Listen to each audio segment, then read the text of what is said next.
नमस्कार, मेडिटेशन तुझं स्वागत आहे. आज आपण खारी बनवणार आहोत. त्याच्यासाठी आपण अर्धा किलो मैदा घेतलेला आहे. त्यामध्ये ओवा टाकून घ्यायचा 1 चमचा. त्याला क्रश करून टाकायचा, म्हणजे त्याच्यामुळे वास खूप छान येतो खारीचा. आणि नंतर त्यामध्ये थोडंसं तूप टाकून घ्यायचं 1 चमचा. नंतर थोडंसं चवीनुसार मीठ टाकायचं आणि हे सर्व साहित्य असं मिक्स करून घ्यायचं. नंतर त्यामध्ये थोडंसं पाणी टाकून हे घट्टसर असं पीठ तिंबून घ्यायचं. हे तिंबल्यानंतर त्याला 5 पोळ्या लाटून घ्यायच्या. त्याच्या 5 नंतर एका बाउलमध्ये 1 चमचा तूप घ्यायचं आणि त्यामध्ये 1 चमचा कॉर्नफ्लोअर टाकून घ्यायचा आणि हे सर्व साहित्य मिक्स करून घ्यायचं. अशी पेस्ट तयार करून घ्यायची आणि ही पेस्ट तयार झाली आहे. आता आपण त्याच्यासाठी एक पोळी लाटून घेऊया.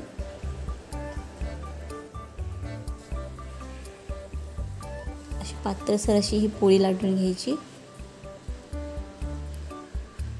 अशा साईजमध्ये पातळ पोळी लाटून घ्यायची. नंतर त्यावरती आपण तो साठा तयार केला आहे तो लावून घ्यायचा.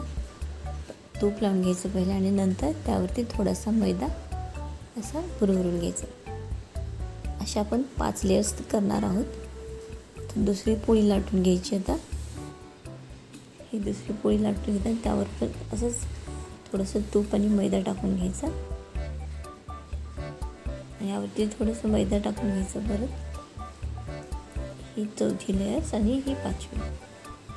अशा 5 पोळ्या आपण लाटून एकावरती एक ठेवून आपण त्याची लाटी तयार करून घ्यायची. अशा साईजमध्ये ठेवायच्या आणि नंतर त्यावरती थोडंसं तूप आणि मैदा लावून घ्यायचं, कारण त्याला लेअर येतात म्हणून खारीला. हे साठा लावून घ्यायचा आणि नंतर त्याला अशी फोल्ड करून घ्यायची. ती 5ही पोळ्या अशा फोल्ड करून घ्यायच्या. कडासुद्धा साईडला घ्यायच्या अशा.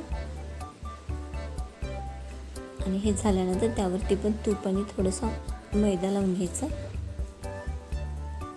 ह्या साईडला. आणि नंतर ह्या साईडचा मैदा टाकल्यानंतर हे पसरून घ्यायचं आणि ह्या साईडचं पण परत त्या साईडवरती घेऊन यायचं आणि चौकोनी असा आकार करून तयार घ्यायचा. आणि नंतर परत ह्याला पण तूप आणि मैदा लावून घ्यायचा.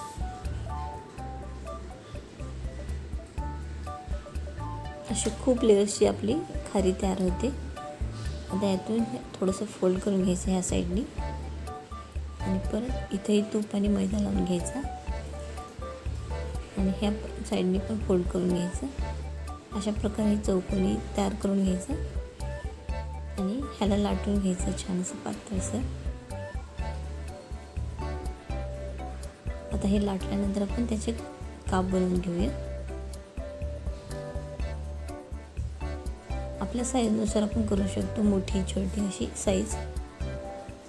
ही झाली आपले खारीची तयार. आता आपण त्याला एकदम मीडियम गॅसवरती त्याला तळून घ्यायचं, कारण त्याचे लेअर सुटतात मोठ्या गॅसवरती. त्याला तळून नाही घ्यायचं. ही झाली आपली खारी तयार. तुम्हाला जर रेसिपी आवडली तर लाईक, शेअर, सबस्क्राईब करा.